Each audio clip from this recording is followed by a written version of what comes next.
అందరికీ నమస్కారం.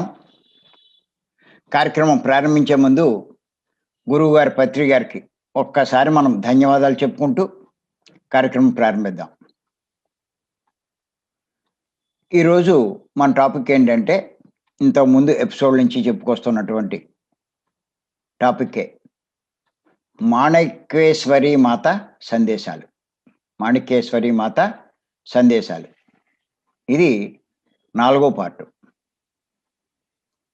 ఆవిడ ఒక గొప్ప యోగిని. అద్భుతమైన సందేశాలు ఇచ్చారు.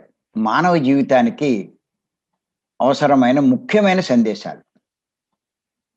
ప్రతి ఒక్కరూ వాటిని అధ్యయనం చేయాలి, ఆచరించడానికి ప్రయత్నం చేయాలి. ఎంత ఆచరిస్తూ ఉంటారో జీవితంలో అంత లాభం పొందుతారు. అంచేత ఆవిడ చెప్పినటువంటి విషయాలు ఇంతకుముందు మరి కొన్ని తెలుసుకున్నాం. మళ్ళా ఇప్పుడు మరికొన్ని తెలుసుకుందాం. ఎంచేతంటే ఆవిడ చాలా విషయాలు బోధించారు. అసలు ఆవిడ బోధించిన విషయాలన్నిటిలో చాలా ముఖ్యమైనవి ఏరి మనకి ధ్యాన జగత్తు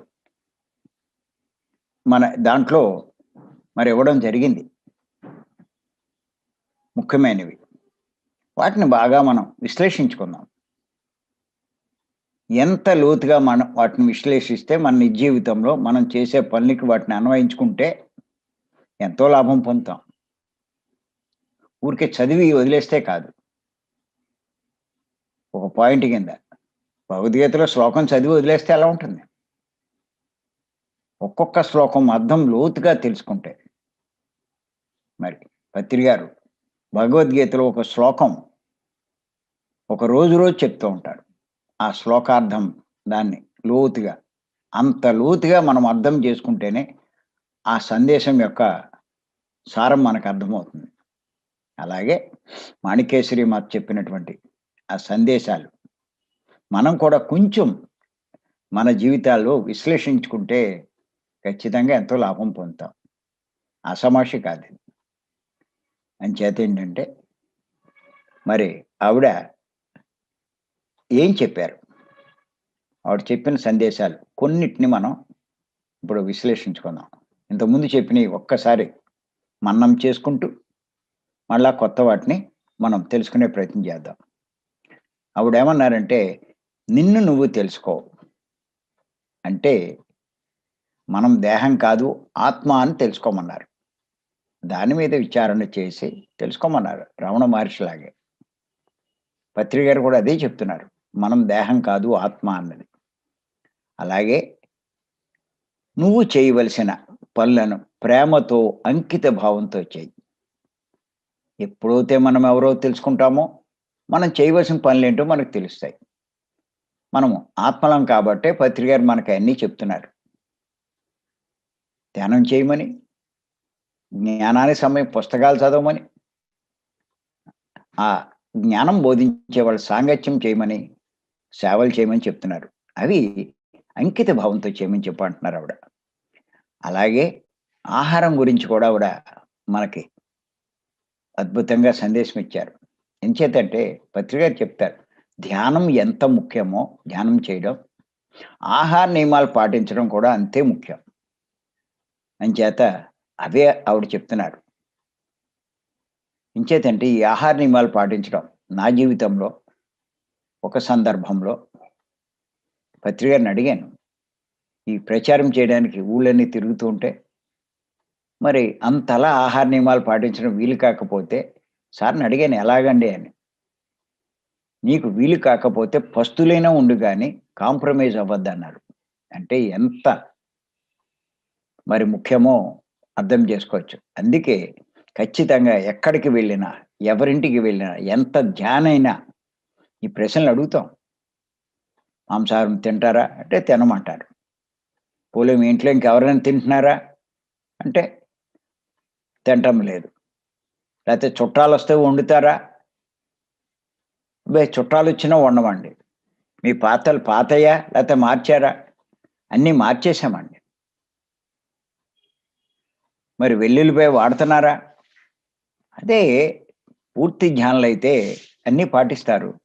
ఉమ్మడి సంసారంలో వీళ్ళు ధ్యానం చేస్తూ ఉంటే, మరి వాళ్ళు అంగీకరించరు. ఇలాగా ఉంటాయి. ధ్యాన కుటుంబమే. కానీ ధ్యానంలో ఉన్నవాళ్ళే ఆ ఇంట్లో. కానీ ఇయన్నీ. అంచేత ఇయన్నీ చూసుకునే అక్కడ. అంచేత ఏమిటి అంటే ఆహారం మరి ఖచ్చితంగా. ఎందుకంటే ఆవిడేమన్నారంటే, "మీరు తినే ఆహారంతోటే మీ ఆలోచనలు, మాటలు, చేష్టలు ప్రభావితమవుతాయని" చెప్తారావిడ. ఆహారం విషయంలో జాగ్రత్తగా ఉండండని చెప్తారు. అంతేకాదు హింసతో కూడుకున్నటువంటి మాంసాహారం తినొద్దంటారు. ఒక జీవిని చంపితే గాని ఆహారం రాదు. అది తినడమేంటి మనం? ఒకదాన్ని చంపే హక్కు మనకెక్కడిది? మనం ఏమైనా ప్రాణం పొయ్యగలిగితే మనం చంపొచ్చు. ప్రాణం పోయలేని దానికి ఎలా చంపుతాం? అంచేత వాటిని చంపొద్దు, వాటిని హింసించొద్దు అని చెప్పంటారు. అంతేకాదు శుద్ధ శాకాహారాన్నే తీసుకోమంటారు. సాత్వికమైన శాకాహారం. అలాగే ఆహారాన్ని అందరితో పంచుకోమంటారు. అలాగే అన్నదానానికి సహకరించమంటారావిడ. ఎంత వీలవుతే అంత. మరి నిజంగా వాళ్ళకి చెప్తున్నారు అంటే, ఆ పనులు మనం చేస్తే ఎంత పుణ్యం సంపాదించుకుంటామండి. ఎంత లాభిస్తుందది మనకి. ఏముంది మనకున్న దాంట్లో కొంత చేస్తాం ఆ పనికి. లక్షలు, కోట్లు ఇవ్వక్కర్లా.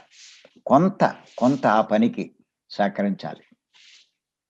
అదే ఆవిడ చెప్పారు. అదే పత్రి గారు చెప్తున్నారు. అది. అలాగే ఇంకా ఆవిడేమన్నారంటే, "మీ శరీరాన్ని, ఇంటిని పరిశుభ్రంగా ఉంచుకోండి" అని చెప్పారు. అంతేకాదు మీ మనసును, శరీరాన్ని చెడగొట్టే వ్యసనాలకు బానిస కాకండి. తాగుడు, జూదం, సిగరెట్లు, మరి వ్యభిచారం, మరి ఇయన్నీ ఇటువంటి వాటికి గుట్కాలు ఇలాగ ఇటువంటి వాటన్నిటికి దూరంగా ఉండమంటున్నారు. ఆటికి బానిస కావద్దంటున్నారు. అంతేకాదు మాటల ద్వారా, చేతల ద్వారా ఎవ్వరిని హింసించొద్దు. నీకు నష్టం కలగని విషయాలే ఆవిడ చెప్తున్నారు. చెప్పడం జరిగింది. నువ్వేది కోరుకుంటున్నావో అది చెయ్యొద్దంటున్నారు. నువ్వది చెయ్యకు. నువ్వు వద్దనుకున్నవి రావు నీకు. ఎవడైనా అంతే కదా! ఎవ్వరూ మనల్ని దూషించకూడదు, అవమానించకూడదు, విమర్శించకూడదు, మాటలతో బాధించకూడదని అనుకుంటాం కదా! మరి ఆ పని నువ్వు చెయ్యొద్దు అంటున్నారు ఆవిడ. ఏది నువ్వు వద్దనుకుంటావో అది నువ్వు చెయ్యకు. అలాగే మన చేతల ద్వారా బలహీనుడని, బలం తక్కువ వాడని, ఏమి చెయ్యలేడని, నీకు బలముందని, అధికారముందని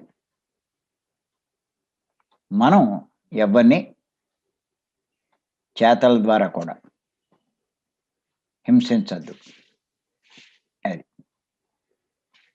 అంతేకాదు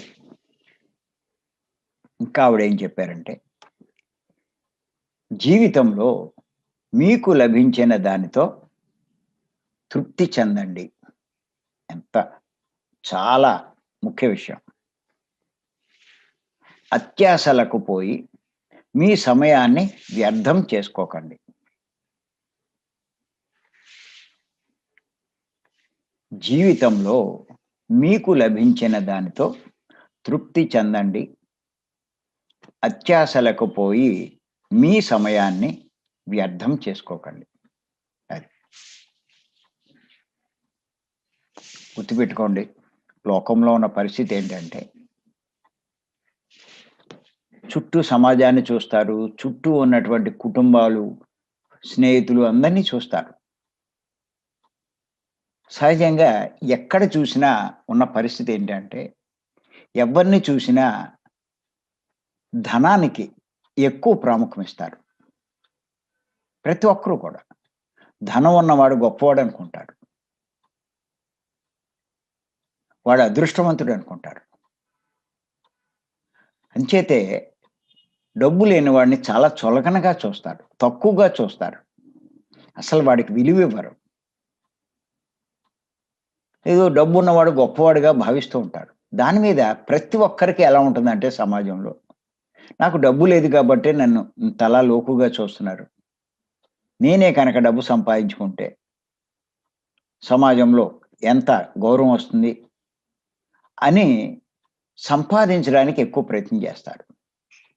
సరే, సంపాదించడానికి నువ్వు ప్రయత్నం చెయ్యి. కానీ ఈ సంపాదించడం కోసం ఎన్ని తప్పులు చేస్తున్నాం, ఎన్ని పాపాలు చేస్తున్నాం, ఎంత అధర్మంగా వ్యవహరిస్తున్నాం, సృష్టి విరుద్ధమైన పనులు చేస్తున్నాం అన్నది ఆలోచించరు. ఎంత సంపాదించాను అన్నది చూస్తారు కానీ, ఎలా సంపాదించాను అన్నది చూడరు. అలా ఏదో పెంచుకోవాలని చూస్తారు. మరి నిజంగా ఇలా అధర్మంగా, అన్యాయంగా, అక్రమంగా సంపాదించింది ఎంతో కాలం ఉండదు. ఎప్పుడో అప్పుడు కోల్పోవలసిందే. మహాభారతం చూసాం కదా! కౌరవులు మరి మాయాజోదంలో పాండవుల రాజ్యాన్ని అపహరించి ఏం బాగుపడ్డారు? సంపాదించినటువంటి రాజ్యం కాదు, మొత్తం తన రాజ్యం కూడా కోల్పోయాడు. కోల్పోవడమే కాదు, మొత్తం బంధుగణంతో సహా మొత్తం సర్వనాశనమయ్యారు. అధర్మంగా సంపాదించడానికి చేసిన ప్రయత్నం అది. దాని ఫలితం. మొదట్లో కొంచెం సంపాదించినట్టు ఉంది. కొంచెం సంబరపడ్డారు. అధర్మంగా సంపాదించేవాళ్ళు అలాగే ముందు కాస్త సంబరపడతారు. కానీ తర్వాత దాని ఫలితం అనుభవించేటప్పుడు చాలా ఘోరంగా ఉంటుంది.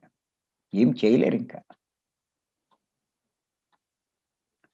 అంచేత మరి మాణిక్యేశ్వరి మాత ఉత్తినే చెప్పట్లేదు ఆవిడ. ఏమంటున్నారంటే ఆవిడ, మీకు లభించిన దానితో తృప్తి చెందండి అంటున్నారు. నీకు ఏది ఇవ్వబడిందో దానితో తృప్తి చెందు. పక్క వాళ్ళతో కంపేర్ చేసుకోవద్దు. పత్రి గారు కూడా అదే చెప్తూ ఉంటారు. నీకు ఉండడానికి, తినడానికి లోటు లేకుండా ఉందా లేదా అది చూసుకో. నీకు ఎంతవరకు ఉంటే దానితో గడపడానికి ప్రయత్నించేయి. అంతేకాని వాళ్ళని వీళ్ళని కంపేర్ చేసుకుంటూ వాళ్ళతో వీటితో పోటీ పడకూడదు. అలాంటి పనులు చేయొద్దు అంటున్నా. అంచేత మనకి లభించిన దాంతో మనం తృప్తి పడితే ఆటోమేటిక్‌గా మనం ఏ తప్పులు చెయ్యం, ఏ పాపాలు చేయం. వచ్చిన దాంతో మనం సరిపెట్టుకోగలిగితే ఇంకేంటి లోటు? ఒకళ్ళతో మనం కంపేర్ చేసుకునేదుంటే ఆళ్ళకుంటే ఉంది. మనకెందుకసలు? వాడికెంతుంటే మనకేంటి? మనము ఈ జన్మలో ఎంత వరకు మనం నిర్ణయించుకొచ్చామో అంతే ఉంటుంది. మనకి రావాల్సింది ఏదైనా ఉంటే మనమేం కృషి చేయక్కలే, తప్పులు చేయక్కలే, పాపాలు ఆటోమేటిక్‌గా వస్తది. మనకి రావాల్సింది లేకపోతే ఎన్ని తప్పులు చేసినా, ఎంత కష్టపడినా, 24 గంటలు కష్టపడినా, రాత్రి పగలు ఓవర్ టైములు చేసినా రమ్మన్నా రాదు. మన శ్రమ వృధా అవుతుంది. అంచేత రావాల్సింది ఎలాగైనా వస్తది. రావాల్సింది కాకపోతే ఎంత తిప్పలు రాదు. చివరికేమవుతుందంటే అది రాదు సరికదా! దానికోసం చేసినటువంటి తప్పులు, పాపాలు ఆ ఫలితం మటుకు మనకు కూడా వస్తది. ఎన్ని కోట్లు సంపాదించినా సరిగ్గా ఆలోచిస్తే ఎవడైనా కూడా పట్టుకెళ్ళాడా? అన్నీ వదిలి ఎళ్ళవలసిందే కదా! చాలామంది ఏమంటారంటే, ఉన్నంత కాలం ఉంటుంది గదండీ! ఇది ఉన్నంత కాలం ఉండడం కోసం నువ్వెందుకు తప్పులు జేసి వాటినెందుకు పట్టుకెళ్ళాలి? 10 బిల్డింగులుంటే నువ్వు ఉండేదెక్కడ? ఒక బిల్డింగులోనే గదా! 10 కార్లుంటే నువ్వు తిరిగేదెంత? ఒక కారులోనే కదా! అది తెలుసుకోవాలి. ఏదో ఉందని చెప్పుకోవడానికి. నాకు ఇన్ని ఉన్నాయి అంటావు. అనడమేగా. రోజు అన్నిట్లోనూ నువ్వు అనుభవిస్తున్నావా? అన్నిళ్ళలో నువ్వు ఉండగలుగుతున్నావా? అంచేత ఉన్న దాంతో తృప్తి చెందాలి. అందుకే సత్యసాయిబాబా వారు చెప్తారు ఈశావాస్య ఉపనిషత్తులో, ఈశావాస్య మిదం సర్వం యత్కించిత్ జగిత్యాం జగత్ తేనె తక్తేన భుంజిత మా గృధం కశ్య సిద్ధినం అని. అంటే ఈ జగత్తంతా ఆ ఈశ్వరునిచే వ్యాప్తం. మొత్తం సర్వము ఆయనే, ఆయనదే. ఆయన చేత అంతా ఆయనదే కాబట్టి నీకు లభించిన దాంతో తృప్తిగా ఉండు. ఎవరిది అపహరించకు, ఎవరిది దొంగిలించకు, త్యాగబుద్ధితో అనుభవించు అంటారు సత్యసాయిబాబా గారు. అదే చెప్తున్నారు మాణికేశ్వరి మాత. ఆయన ఇంకా ఏమన్నారంటే, మీకున్నంతలో సంపద అందరితో పంచుకోండి. నీకే కోట్లుండి లక్షలందరితో పంచుకోకల. నీకు వేలుంటే ఎంతో కొంత 10, 50, 100 ఇతరులతో పంచుకో. ఉన్నంతలో ఇందాక ఆహారాన్ని పంచుకోండి అన్నాడు. ఇప్పుడు నీకున్నదో సంపదలో పంచమంటున్నాడు. పంచిన వాడే గొప్పోడండి. పంచిందే పెంచబడుతుందండి. అంచేత ఏంటంటే మనకి లభించింది, మనకి ఇవ్వబడింది. సృష్టి అంతే ఇచ్చింది మనకి. ఇది ఎవ్వరి జీవితమైనా పత్రి గారు కూడా మనకి చెప్తూ ఉంటారు. పైన మనం నిర్ణయించుకుని వచ్చినట్టుగానే దానికి అనుగుణంగానే ఉంటుంది. మనం నిర్ణయించుకోకుండా ఏమీ ఉండదు. ఇప్పుడు ఎలాంటి ఆర్థిక స్థితి కావాలో, ఎలాంటి సంసారంలో ఉండాలో, ఎలాంటి కులంలో పుట్టాలో, ఏ ప్రాంతంలో పుట్టాలో ఇవన్నీ మనం నిర్ణయించుకుంటాం. మనం అక్కడ నిర్ణయించుకున్నటువంటి ప్రణాళిక ప్రకారం మన జన్మ మనమే ఎంచుకుని వస్తాం. అంతేకాని దీనికి ఎవ్వరూ కాదు కారణం. చాలామంది అనుకుంటారు ఆ దేవుడు నా రాత ఇలా రాశాడని. ఏ దేవుడు ఎవరి రాత రాయడు. ఎవరి రాతలు వాళ్ళే రాసుకుంటారు. అందుకే పత్రి గారు అంటారు, ఎవరి వాస్తవానికి వాళ్ళే సృష్టికర్తలని. ఎవరి వాస్తవానికి వాళ్ళే సృష్టికర్తలు. అంటే ప్రస్తుత మన వాస్తవం, ఇప్పుడు ఉన్న మన జీవితం, మన పరిస్థితి, మన ఆర్థిక స్థితి అవనివ్వండి, మన సంసార స్థితి అవనివ్వండి, మన పిల్లలు అవనివ్వండి, భార్య అవనివ్వండి, భర్త అవనివ్వండి, ఏదైనా సరే మనము నిర్ణయించుకొచ్చింది తప్ప ఎవ్వడు దీనికి కారణం కాదు. మన రాత మనమే రాసుకొచ్చాం. నీ వాస్తవానికి నువ్వే సృష్టికర్త. అదే చెప్తారు పత్రి గారు. అంతేకాదు నీ దుఃఖానికి కారణం నువ్వే అంటారు. నీ దుఃఖంలోంచి బయట పడాలి అంటే ఇంకోటి వల్ల సాధ్యం కాదు, అది నీ వల్లే సాధ్యం అవుతుంది అంటారు. మన జీవితం మనల్ని బట్టే ఉంది అంటారు. మనమే కారణం అంటారు. అంచేత ఇది గుర్తుపెట్టుకోవాలి. అంచేత మనం నిర్ణయించుకొచ్చిన ఆర్థిక స్థితే మనకుంది. అంచేత ఉన్నంతలో తృప్తి పడాలి. మనకి రావాల్సింది ఉంటే ఏ టైంలో రావాలో అది వస్తుంది. రావాల్సింది లేకపోతే మనం ఎంత తెప్పలు పడినా ఎప్పటికీ రాదు. మనము సృష్టి విరుద్ధంగా ప్రవర్తిస్తే, అధర్మంగా ప్రవర్తిస్తే ఉన్నది కూడా కోల్పోయే పరిస్థితి వస్తుంది. ఇంతకన్నా ఎక్కువ దారుణమైన పరిస్థితి వస్తుంది. అంచేత మాణికేశ్వరి మాత ఏమన్నారంటే, మీకు లభించిన దానితో తృప్తి చెందండి, అత్యాశలకు పోకండి. దానికోసం ఈ తెప్పలు ఆ తెప్పలు పడి మీ సమయాన్ని వ్యర్థం చేయకండి. ఆత్మైన మనం ఎవరం? ఆత్మలం. ఆత్మలాభం కోసం చేయవలసిన సాధనలు చేయడానికి ప్రయత్నం చేయాలి. అంతేకాని ఆ ప్రయత్నం చేయకుండా ఎంతసేపు దానికోసం, దీనికోసం, మనకు కూడా రాని దానికోసం, మనకు ఉపయోగపడని దానికోసం ఎంతవరకు అవసరమో అంతవరకు. మించి ఎంత ఉన్నా ఉపయోగం లేదు. దానికోసం మనం ఈ పనంతా చేస్తే, ఈ తీసుకున్న జీవితం మనం ఎంత సమయం వేస్ట్ అయిపోతుంది. ఎందుకంటే పత్రి గారి పరిచయం కాకముందు, పరిచయం అయిన తర్వాత ఇంచుమించు 50, 53 సంవత్సరాల వయసులో నాకు పత్రి గారి పరిచయం ఏర్పడింది. ఆ ఏర్పడినప్పుడు ఆయన ద్వారా నేను ఫస్ట్ తెలుసుకున్నదేంటంటే, "నువ్వు దేహం కాదు" అని చెప్పారాయన. ఆశ్చర్యపోయాను నేను. నేను దేహం కాకపోవడం ఏంటి? నేను ఈ దేహం నేను, దీనికో పేరెట్టుకున్నాను. నేను పలానా కుటుంబంలో పుట్టాను, పలానా కులంలో పుట్టాను, నేను పలానా గ్రామంలో పుట్టాను. ఇది నేను కాదంటారేటి అని చెప్పి అనుకున్నా. మరి నేనెవరు? అప్పుడు చెప్పారాయన, "నువ్వు ఆత్మవు" అన్నారు. అప్పుడు మొదట్లో నాకు కొంచెం గందరగోళం అనిపించినా, తర్వాత అన్నీ స్టడీ చేస్తే అర్థమైంది. ఆయన చెప్పింది సత్యము అన్నది అర్థమైంది. ఆ! మరి భగవద్గీత చదివినా, ఉపనిషత్తులు చదివినా, మరి ఏది చదివినా అన్నిట్లో కూడా ఇదే తెలిసింది.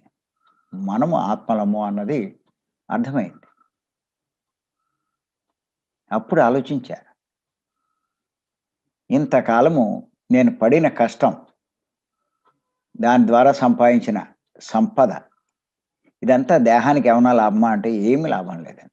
అంటే ఇంతకాలం పడిన కష్టమంతా వ్యర్థమా అన్నది చూస్తే ఖచ్చితంగా అంతా వ్యర్థమే అన్నది అర్థమైంది. మరి ఆత్మైన నాకు మరి ఏది లాభము అంటే ఇప్పటిదాకా చేసింది ఏది కాదు. అంటే ఎంత జీవితం వేస్ట్ అయిపోయింది.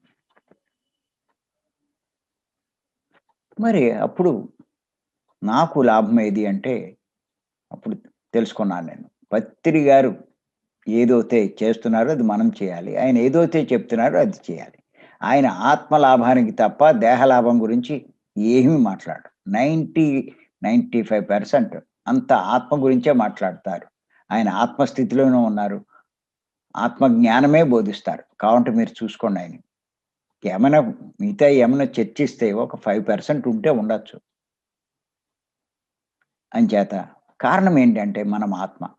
ఈ విషయం చాలా కొద్ది మందే చెప్తారు. నువ్వు ఆత్మ, ఆత్మ కోసం చూసుకో అని చెప్పి. అది పత్రి గారే చెప్తారు. స్పష్టంగా మనకు అర్థమయ్యే రీతిలో. ఆయన చెప్పే అన్నీ కూడా ఏం చెప్పినా ఆత్మ లాభానికే చెప్తారు. సాధనలు చెప్పినా, ఇంకో సేవలు చెప్పినా, ఏం చెప్పినా కూడా. ఏం చదవమన్నా అయ్యే. ఏం వినమన్నా ఆత్మజ్ఞానానికి సంబంధించే వినమంటారు. ఆ సాంగత్యమే చేయమంటారు. ఆత్మ తప్ప ఇంకొక మాట ఆయన దగ్గరించి రాదు. అప్పటినుంచి నేను ఇంకా 50 సంవత్సరాలు కష్టపడినా ఉన్నది ఉపయోగం లేదు. ఇంకా అయి సంపాదించడానికి ఖచ్చితంగా ఎంతో కొంత అధర్మంగా, సృష్టి విరుద్ధంగా ప్రవర్తించి పాపాన్ని కూడా కూడగట్టుకున్నాను. ఈ సంపాదించింది ఉండదు. ఆ పాపాలు మటుకు కూడా వస్తాయి. ఎంత తెలివి తక్కువ పని చేశా అని చెప్పి అప్పుడు అర్థమైంది. అప్పుడు ఆ వ్యాపారాలన్నీ పిల్లలు ఆళ్ళకి అప్పచెప్పేసి, "మీ ఇష్టం. నాకు ఇంక అవసరం లేదు. నాకున్నది చాలు" అని చెప్పి మరి ఈ మార్గంలోకి రావడం జరిగింది. పత్రి గారి మార్గంలో. అప్పటినుంచి ఇప్పటిదాకా 18 ఏళ్ళు అవుతుంది సుమారు. ఈ మార్గంలోనే నేను కొనసాగుతున్నాను. ఎంతో మార్చుకున్నాను జీవితాన్ని. పత్రి గారి వల్ల చాలా సరి చేసుకున్నాను నేను.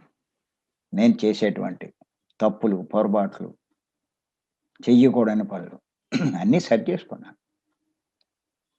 మరి ఆయన చేసే దాంట్లో కొంత నా వంతు నేను చేస్తున్నాను నేను. ఆయన జ్ఞానం అందరికీ బోధిస్తే, మేము కూడా జ్ఞానం అందరికీ బోధించే ప్రయత్నం చేస్తున్నాం. మా మేడము, నేను. అది. అంచేత అంతకుముందు వాళ్ళని వీళ్ళతో పోటీ పడేవాళ్ళం. మనం ఎంత సంపాదించినా మనకంట ఇంకా ఎక్కువ ఉండేవాడు కనిపించేవాడు. మళ్ళా అంత సంపాదిస్తే ఆడికంట పెద్దోడు కనిపించేవాడు. ఎక్కడికి? ఒకడిని మించినోడు ఒకడు. అలా ఉంటూనే ఉంటాడే. నువ్వు ఎప్పటికి దాటుతావు? ఎవరిని దాటుతావు? ఇంకింతేనా నీ బతుకంతా? దానికోసమేనా ఇక్కడికొచ్చింది? అందరికంట ఎక్కువ సంపాదించి వదిలేసిపోవడానికా?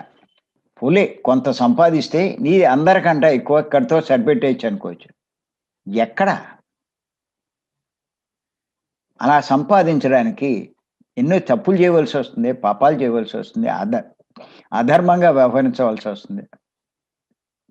ఇన్ని చేస్తూ దేనికిది సంపాదించడం? అంచేత ఉన్న దాంతో తృప్తి చెందండి. అదే మాణిక్యేశ్వరి మాత చెప్తున్నారు. ఇది అర్థం చేసుకున్నాక, పత్రి గారి పరిచయం అయ్యాక, నేను ఆత్మనన్నది తెలుసుకున్నాక, అప్పుడు ఉన్న దాంతో మనం తృప్తి చెందాలి. ఉన్నంతలో మనం గడపడమే. పక్కోడు లగ్జరీగా ఉండొచ్చు. ఆడికి 50,00,000 కారు ఉండొచ్చు. మనకెందుకు? వాడు ఎంతో గొప్ప బిల్డింగ్‌లో ఉండొచ్చు. మనకెందుకు? మనకి ఉండడానికి ఉందా లేదా? ఏ లోటు లేకుండా ఉందా లేదా? అది. తినడానికి లోటు లేకుండా ఉందా లేదా? నువ్వు జీవించడానికి లోటు లేకుండా ఉందా? ఉన్నంతలో మనం ఖర్చు పెట్టుకోగలగాలి. ఉంటే ఖర్చు పెట్టు. లేకపోతే ఉన్నదాంతో తృప్తి చెందు. ఏది నీకివ్వబడిందో అది. అత్యాశకు పోకూడదు. ఇంకా ఏదో సంపాదిద్దామని నీ సమయాన్ని వ్యర్థం చేయకు. సమయాన్ని ఆత్మకు ఉపయోగించు. నీ కోసం ఖర్చు పెట్టు. అంతేకాదు ఇంకా మాణిక్యేశ్వరి మాత ఏం చెప్పారంటే, మీకున్నంతలో సంపద అందరితో పంచుకోండి. అది ఆవిడ చెప్పింది. మీకున్నంతలో సంపద అందరితో పంచుకోండి. ఇది చాలా ముఖ్యం. ఇంచేతంటే నాకేదో ఉందని చెప్పుకోవడానికి ఆడికంటే ఎక్కువ ఉంది, ఈడికి కొంత ఉండి సంపాదించి కూడబెడితే కొన్నాళ్ళకి అదంతా పోతుంది.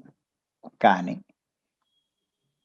అలా తప్పులు, పాపాలు చేస్తూ సంపాదించి అలా కూడబెట్టి దాన్ని పోగొట్టుకునే కంటే ఉన్నంతలో తృప్తి చెంది, ఆ ఉన్న దాంట్లో నలుగురికి పంచడానికి ప్రయత్నం చేస్తే వీడు ఎంత అదృష్టవంతుడండి.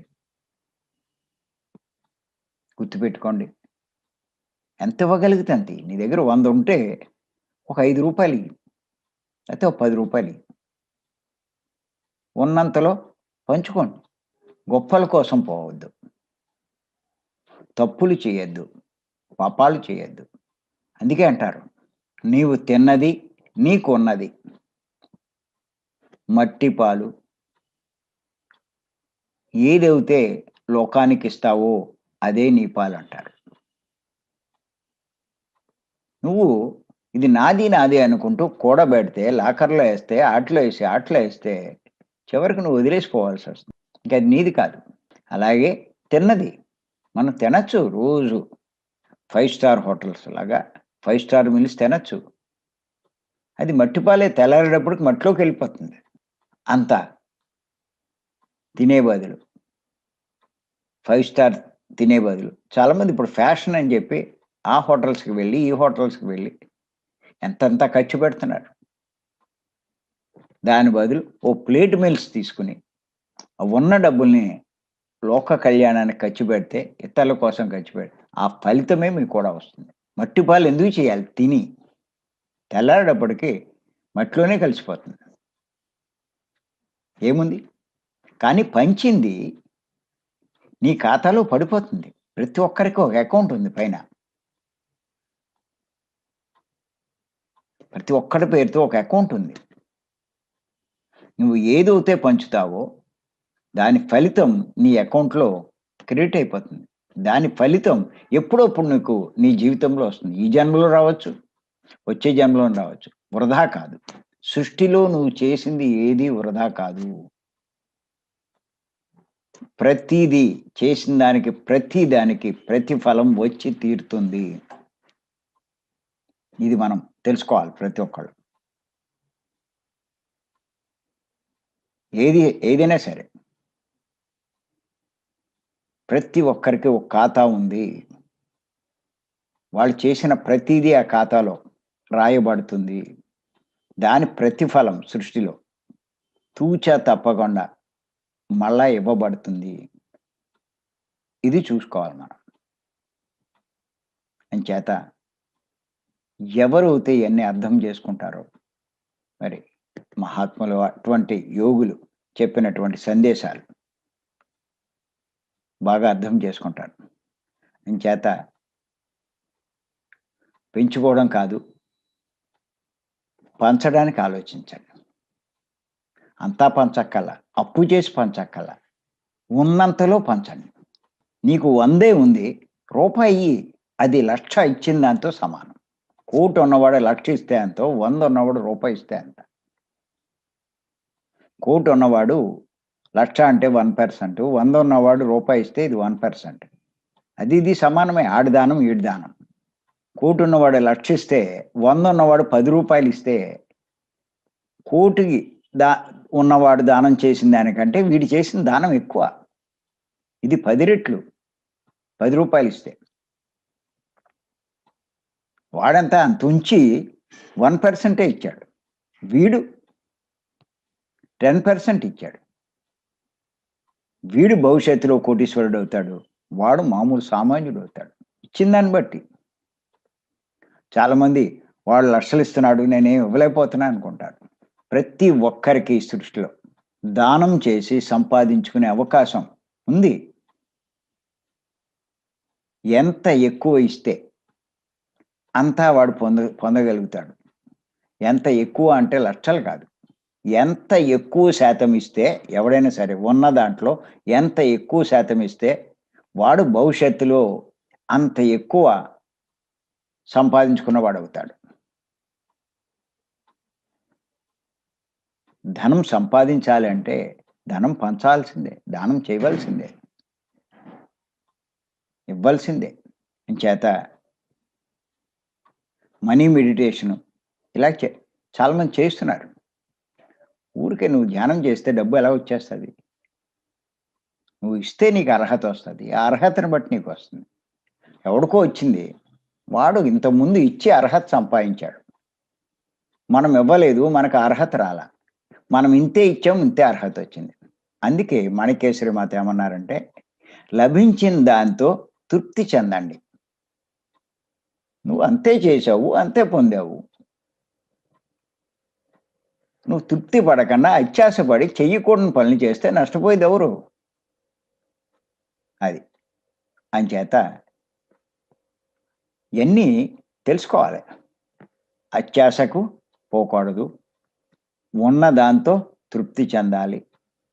ఉన్న సంపద అందరితో పంచుకోవాలి. అది మాణిక్యేశ్వరి మాత ఇచ్చినటువంటి అద్భుతమైన సందేశం.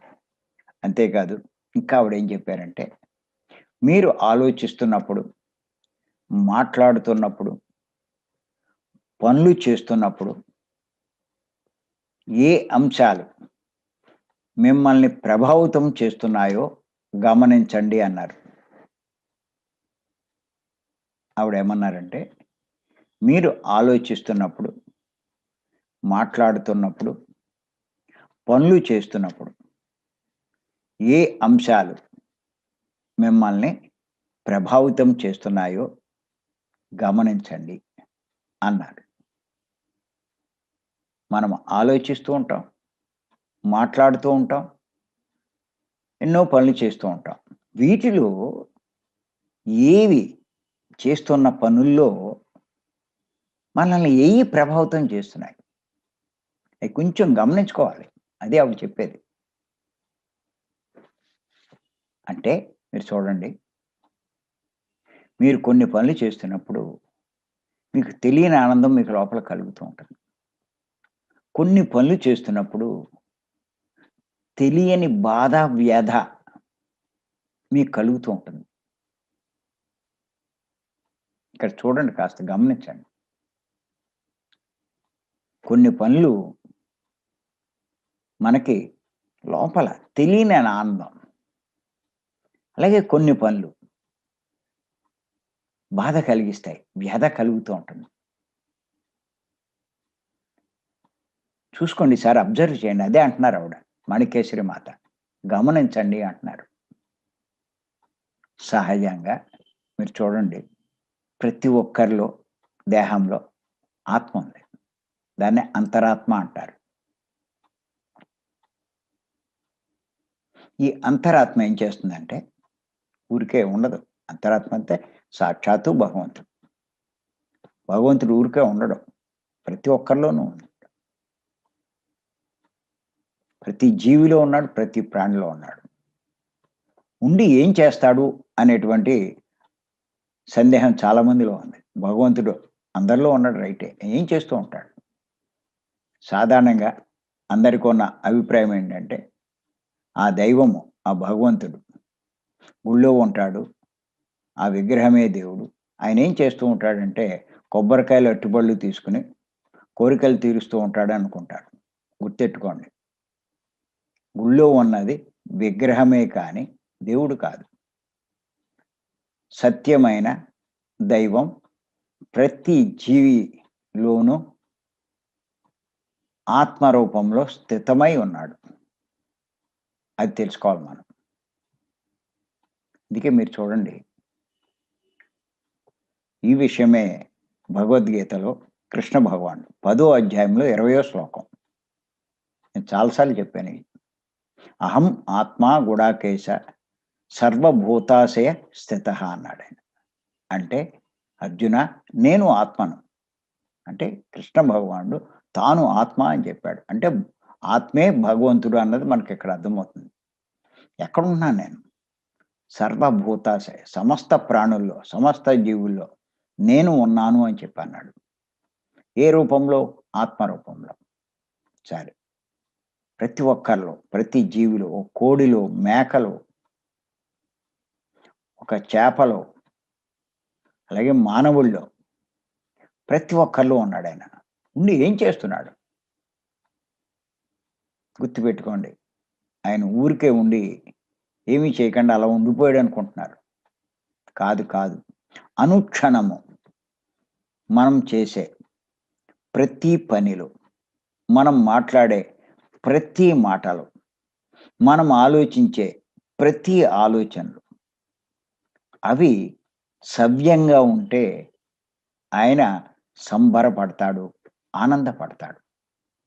అవి విరుద్ధంగా ఉంటే, అంటే ఆయనకి నష్టం కలిగించే విధంగా ఉంటే, సృష్టిలో ఉన్న వాటికి నష్టం కలిగించే విధంగా ఉంటే ఆయన మదన పడతాడు, ఘోషిస్తాడు. దాన్ని ఆత్మఘోష అంటారు. ఆత్మఘోష, ఆత్మానందం. అంచేత ఆత్మానందం కలిగించే పనులు చేస్తే మనం లాభం పొందుతాం. ఆత్మకు ఘోష కలిగించే, బాధ కలిగించే పనులు చేస్తే మనము నష్టపోతాం. అందుకే మాణికేశ్వరి మాత ఏమన్నారంటే, మీరు ఆలోచిస్తున్నప్పుడు, మాట్లాడుతున్నప్పుడు, ఏయైనా పనులు చేస్తున్నప్పుడు, ఏ అంశాలు మిమ్మల్ని ప్రభావితం చేస్తున్నాయో గమనించండి. అంచేత మనం చేసే పనులు మనం గమనించుకుంటూ ఉండాలి. ఓహ్! ఇప్పుడు ఈ పని చేసినప్పుడు నాకు మంచి ఆనందం కలిగింది. అంటే ఈ పనులు అన్నమాట నేను చేయవలసింది. వీటిని దేవుడు హర్షిస్తున్నాడు. సంతోషపడుతున్నాడు.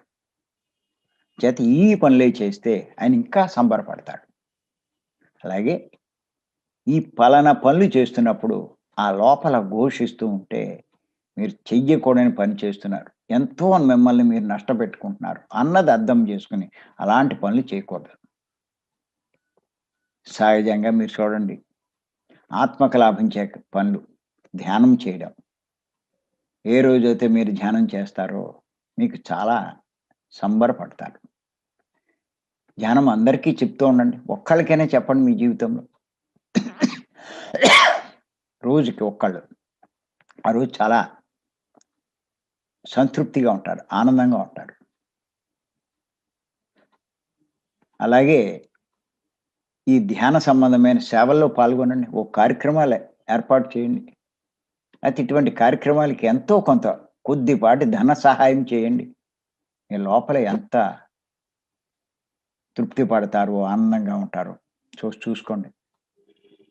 అంటే ఆ పనులు చేయడానికే మనం ఇక్కడికొచ్చాం. అలాగే మీరు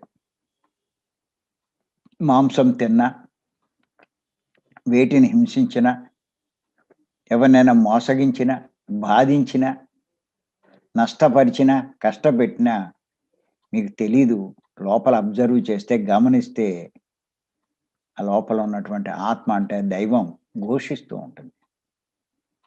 బాధపడుతూ ఉంటుంది. ఇది మీకు అర్థమవుతే అటువంటి పని ఎప్పుడు చేయరు మీరు. గుర్తుపెట్టుకోండి. సహజంగా మనం ఏమనుకుంటామంటే, ఎవరో వచ్చి మనకు చెప్పాలనుకుంటాం. ఆ గురువులు చెప్పాలి, ఈ గురువులు మనకెలా తెలుస్తుందనుకుంటాం. ఏమీ అక్కర్లా. మీ లోపల మీరు గమనించండి. మాణిక్యేశ్వరి మాత చెప్పినట్టు. మిమ్మల్ని మీరు గమనించుకోండి. అన్నీ మీకే తెలుస్తాయి. చెయ్యకూడనిదేదో మీకు తెలుస్తుంది. చెయ్యవలసిందేదో మీకు తెలుస్తుంది. మీకు ఘోష కలిగిందంటే మీరు చేసేది అధర్మం అని లెక్క. మీరు మీకు ఆనందం కలిగింది అంటే ఆ పని అది ధర్మం అని చెప్పి మీరు లెక్కేసుకోండి. అందుకే ఆవిడన్నారు, మీరు చేసే పనులు గమనించుకోండి. ఏ అంశాలు, ఏ పనులు, ఏ మాటలు. ఎందుకు? అయి గమనిస్తే అయితే మనకు ఆనందం కలిగిస్తున్నాయో అటువంటి పనులు మనం చేయాలి. ఆత్మకు ఆనందం కలిగించే పనులు. అయితే ఆత్మకి బాధ కలిగిస్తున్నాయి అటువంటి పనులు మనం చేయకూడదు. లైఫ్ సరైపోతుంది. ఎవరు చెప్పాలి మనకి? ఏ గురువు చెప్పాలి? అంతరాత్మ మించినటువంటి గురువు లేడు. అంతరాత్మకు తెలిసినటువంటి ధర్మాలు ఎవరు చెప్పలేరు. ఇంచేత ఈ సృష్టిలో ఈ నియమాలు అంటే ధర్మాలు ఏర్పాటు చేసింది ఆయనే, సృష్టికర్తే. ఆయనలోని అంశే ప్రతి ఒక్కరిలోనూ ఉంది. అదే కదా భగవానుడు చెప్పాడు. అందరిలో ఉన్నాను నేను. అందరిలో ఉన్న ఆత్మ నేనే అని చెప్పాడాయన. మరి ఆయనేగా ఏర్పాటు చేసింది ధర్మాలన్నీ. అంచేత ఆయనకంటే ఇంకెవరికి తెలుసు? చేత మనం చేసేది ధర్మమా కాదా అని మనకు తెలియాలి అంటే లోపలికి చూడాలి. అందుకే నేను చెప్తూ ఉంటాను. మీరు ధ్యానం బాగా చేయండి. మీకు ఎవ్వరూ మనకి దారి చూపించక్కలా, మార్గం చెప్పక్కలా, ఏమక్కల. మీరు లోపలికి మీరు చూసుకోగలిగితే, ఎంత ధ్యానం చేస్తే లోపల అంతరాత్మ అంటే ఆ భగవంతుడు యొక్క సందేశాలు మీరు బాగా గ్రహించగలుగుతారు. ధ్యానం చెయ్యకపోతే, మనసు మలినంగా ఉంటే, ఆ లోపల అంతరాత్మ చెప్పేటువంటి సందేశాలు మనకు అర్థం కావు. ఎంత సాధన చేస్తామో, ఎంత ధ్యానం చేస్తామో, మనసు యొక్క ప్రాముఖ్యం తగ్గిపోతుంది. మనసు ప్యూరిఫై అవుతుంది. ఎప్పుడైతే మనసు యొక్క ప్రాముఖ్యం తగ్గుతుందో, ఆత్మ యొక్క ప్రాముఖ్యం పెరుగుతుంది. ఆత్మ ప్రాముఖ్యం పెరిగే కొద్దీ, ఆత్మ నుంచి వచ్చే సందేశాలు మనకు బాగా అర్థమవుతాయి. చాలామంది అనుకుంటూ ఉంటారు. దేవుడు నాకేదైనా చెప్తే బావుండు. నాకు సందేశం ఇస్తే బావుండు. అలా అనుకుంటారు. కానీ గుర్తెట్టుకోండి. అనునిత్యము మీకు సందేశాలు ఇస్తున్నాడన్న సంగతి చాలామందికి అర్థం కాదు. నిత్యము దేవుడు మీతో మాట్లాడడానికి ప్రయత్నిస్తున్నాడు అన్న సంగతి చాలామందికి అర్థం కావట్ల. కాస్త మీ లోపలికి మీరు గమనించుకోగలిగితే ఖచ్చితంగా మీకు అర్థమవుతుంది. దేవుడు మీకు చెప్తున్నాడు అని. ఎందుకంటే ఒకటే గుర్తుపెట్టుకోండి. ఎలా తెలుస్తుందని కొంతమంది అనుకోవచ్చు. సాధన బాగా చేస్తే ఇంకా బాగా అర్థమవుతుంది. లేకపోయినా మీకు కొంచెం అర్థమవుతుంది. ఎప్పుడైనా సరే మీరు చెయ్యకూడని పని చేసినా, తప్పు చేసినా, అధర్మంగా వ్యవహరించినా, హింసాత్మకంగా మీరు ప్రవర్తించినా ఆత్మ ఘోషిస్తుంది. అంటే మీకు 2 ఆలోచనలొస్తాయి. రెండో ఆలోచనొస్తుంది మీకు. తప్పు చేసినప్పుడు రెండో ఆలోచనొస్తుంది. మీరు ఏ తప్పు చేయకపోతే రెండో ఆలోచన రాదు. ఆ రెండో ఆలోచన ఏం చెప్తుందంటే, నువ్వు తప్పు చేస్తున్నావు అని చెప్తాది. అందుకే గుర్తుపెట్టుకోండి. రెండో ఆలోచన వచ్చింది అంటే, మనం ఏదో తప్పు చేస్తున్నట్టు లెక్క. అక్కడ కాస్త జాగ్రత్తగా గమనించుకొని, దాన్ని సరిజేసుకునే ప్రయత్నం చేయాలి. రెండో ఆలోచన రాకపోతే మీరేమీ దాన్ని గమనించుకోక్కల. ఇంచేత ఖచ్చితంగా వస్తుంది ప్రతి ఒక్కళ్ళకి. ఇది గుర్తుపెట్టుకోండి ప్రతి ఒక్కళ్ళు. ఇది చాలా చాలా ముఖ్యం.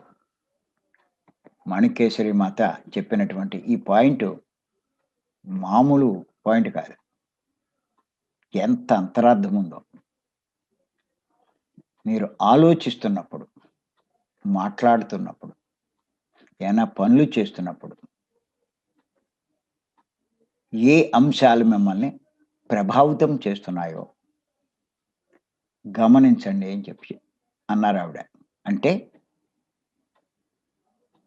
ఏవి మనకి ఆనందం కలిగిస్తున్నాయి? ఏవి మనకి నష్టాన్ని కలిగిస్తున్నాయి? అన్నది మనకి తెలుస్తుంది. ఇంచేత అటువంటి పనులు చేయడానికి ఎక్కువ ప్రాముఖ్యం ఇవ్వాలి. చాలామంది అడుగుతూ ఉంటారు. సరే మేము ఆత్మ అని చెప్పారు బానే ఉంది. మేము ఇప్పుడు ఏం చేయాలండి? అయితే ఏం చేయకూడదండి. దానికే ఆవిడ చెప్పారు. నువ్వు చేసే పనులు కాస్త గమనించుకో. ఇంకా చాలా మందికేంటంటే, నేను పైలోకాల నుంచి వచ్చానంటారు. మరి నేను ఆత్మ అయ్యుండి పైలోకాల నుంచి వస్తే, నేనసలు ఏం పని జేయాలి? ఏం చేయకూడదు? ఇది నాకెలా తెలుస్తుందండి? నాకెవరు చెప్తారంటే, ఎవ్వరిని అడగక్కల, ఎవరిని చేయక్కల. నీ లోపల నువ్వు గమనించుకుంటే, ఇది నీకు బాగా అర్థమవుతుంది. ఒకళ్ళు చెప్పాల్సిన పనేమి లేదు. ఏ ఏ పనులు నీకు ఆత్మానందం, దాన్ని ఆత్మానందం అంటాం. ఆనందం కలిగిస్తాయో, ఆ పనులు చేయడానికే నువ్వు భూమి మీద ఉన్నావు. ఏ ఏ పనులు నీకు క్షోభ కలిగిస్తుందో, ఆ పనులు చేయడానికి నువ్వు భూమి మీదకి రాలా. ఇంకింతకన్నా ఏం కావాలి మనకి? ఇది నేను అందుకే అంటాను. ధ్యానం బాగా చేస్తే ఇయన్నీ బాగా అర్థమవుతాయంటాను. నేను అందుకే భీమవరం 3 రోజుల క్లాసులు ఉత్తినే పెట్టట్లా. 3 రోజుల్లో మీరు 3 గంటలు, 4 గంటలు తేలిగ్గా చేసే స్థాయికొచ్చేస్తారు. మనసు ఖాళీ అయిపోతుంది. ఎప్పుడైతే అలా కూర్చుంటూ ఉంటారో మెల్లిమెల్లిగా మీ మనసు శుద్ధమవుతుంది. అంటే మనసు శుద్ధమవ్వడం అంటే మనసు యొక్క ప్రాముఖ్యం తగ్గిపోతుంది. ఎప్పుడైతే మనసు యొక్క ప్రాముఖ్యం తగ్గుతుందో ఆత్మ యొక్క ప్రాముఖ్యం పెరుగుతుంది. ఎప్పుడైతే ఆత్మ యొక్క ప్రాముఖ్యం పెరిగిందో ఆటోమేటిక్‌గా అన్నీ మీరు స్పష్టంగా తెలుసుకోగలుగుతారు. ఆత్మ సందేశాలు, ఆత్మ సలహాలు, ఆత్మ యొక్క బోధలు ఇయన్నీ మీకు అర్థమవుతూ ఉంటాయి. నువ్వు ఏ చిన్న తప్పు చేసినా కూడా మీకు తెలియచేయబడతాయి. ఇప్పుడు మరి చాలా విషయాలు నాకు తెలుస్తున్నాయి. ప్రారంభంలో అంటే 15, 16 సంవత్సరాల క్రితం. ఈ ధ్యానంలోకొచ్చి ధ్యానం చేస్తూ ఉంటే అప్పుడే గ్రహించాను నేను. ఈ అంతరాత్మ ప్రబోధం ఎలా ఉంటుందో అప్పుడే గ్రహించాను. అంతకుముందు ఆ గ్రహింపు లేదు. అప్పుడు మనం చేసే చిన్న తప్పు కూడా అంతరంలో ఉన్న ఆత్మ మనకి చెప్తూ ఉంటుంది. అంతెందుకు మీరు ఏదో వాకింగ్ ఎళ్తున్నారు. ఎవరింటి బయటో ఆ పూల చెట్లు కిందకి వాలి ఆ పూలుంటాయి. మీరు కోస్తూ ఉంటే మీకు లోపల నుంచి వస్తుంది. వాళ్ళు పువ్వులు నువ్వెందుకు కోస్తున్నావని. వాళ్ళకి చెప్పకుండా నువ్వెందుకు కోస్తున్నావని. అంతేకాదు ఏ పక్కింట్లోంచైనా పాదో, మొక్కో మీ ఇంట్లోకి వాలి. ఆ కాయలయ్యుంటే మీరు కోస్తూ ఉంటే వెంటనే చెప్తది. అది నీ మొక్క, నీ ఇంట్లో నువ్వేసుకున్నదా? అదెందుకు కోస్తున్నావని. మీరు అబ్జర్వ్ చేయండి. ఇయన్నీ తెలుస్తాయి మీకు.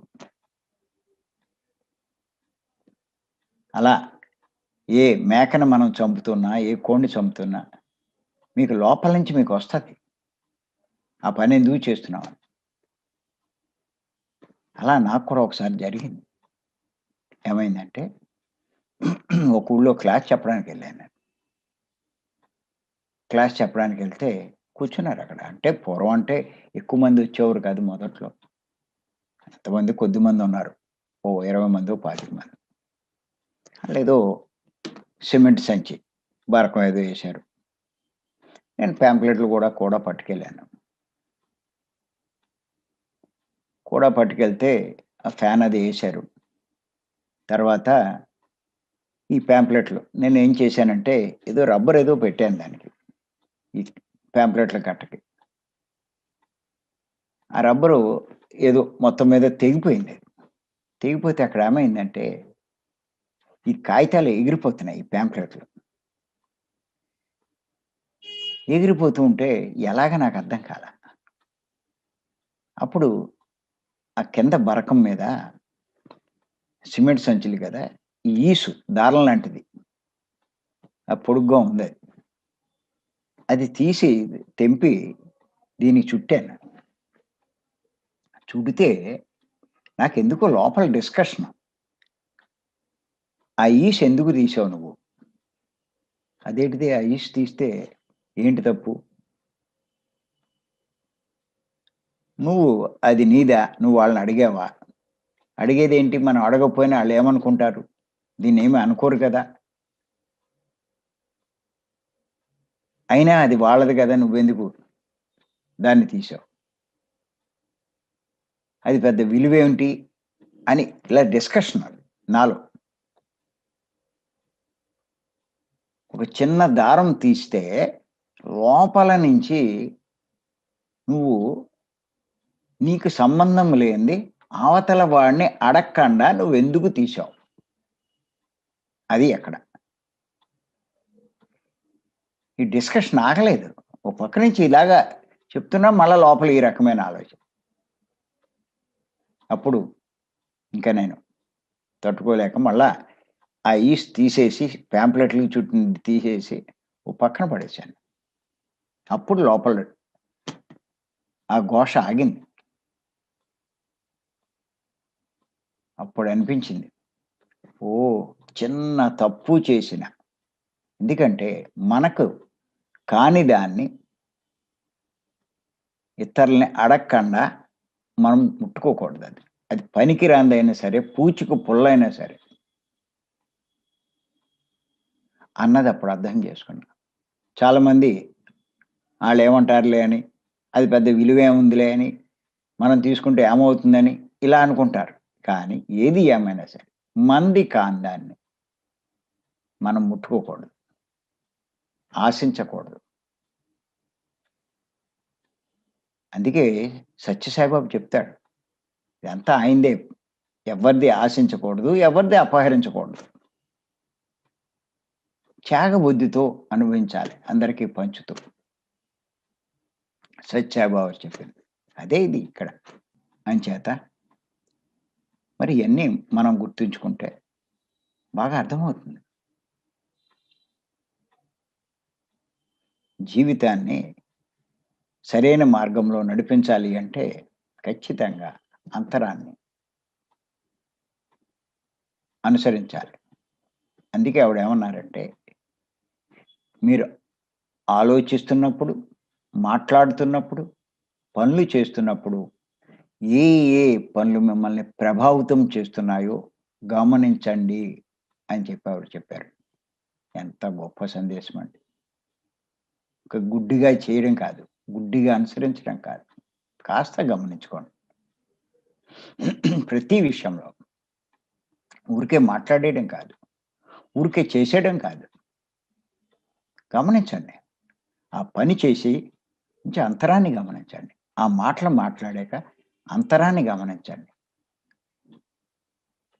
అక్కడ తెలిసిపోతుంది మీరేం చేస్తారు అని. చాలా ఇంపార్టెంట్ అది. మీరు ధ్యానం బాగా చేస్తే ఇంకా బాగా గమనిస్తారు మీరు. ధ్యానం చేయనోళ్ళు, మాంసం తినేవాళ్ళు వీళ్ళకేం అర్థం కాదు. ఎందుకంటే మనసు మలినమైపోయి ఉంటుంది. ఆత్మ నుంచి ఆళ్ళకి సందేశాలు ఆళ్ళకి అర్థం కావు. ఏముంది, ఏముంది అంటారు. ధ్యానం చేస్తే మీకు ఆ తేడా తెలుస్తుంది. ధ్యానం చేయకపోతే మీకు ఆ తేడా తెలీదు.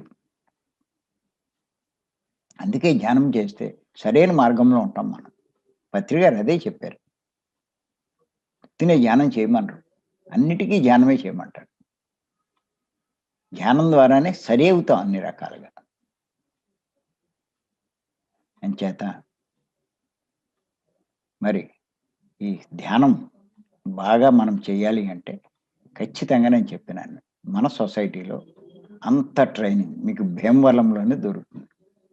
ఖచ్చితంగా రండి. ప్రతి నెల 1, 2, 3 తారీఖులు ప్రతి ఒక్కళ్ళు రావడానికి ప్రయత్నం చేయండి. వచ్చాక మీకు తెలుస్తుంది. అరే! ఇన్నాళ్ళు నేనెందుకు రాలేదు అని.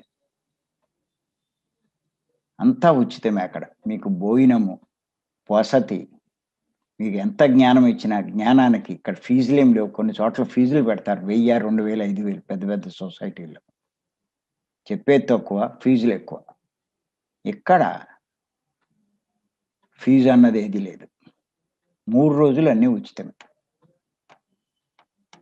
మీరు రావడము, ఎళ్ళడం. అది. అంచేత మరి ఈ అవకాశం బాగా ఉపయోగించుకోండి. మరి మాణిక్యేశ్వరి మాత ఇంకా చాలా అద్భుతమైన సందేశాలిచ్చారు. పాయింట్లు. అవి కూడా తెలుసుకుందాం. నెక్స్ట్ ఎపిసోడ్‌లో తెలుసుకుందాం. మరి ఈ అవకాశం ఇచ్చిన మీ అందరికీ మరొక్కసారి నేను ధన్యవాదాలు చెప్తున్నాను. Thank you. Thank you. Thank you.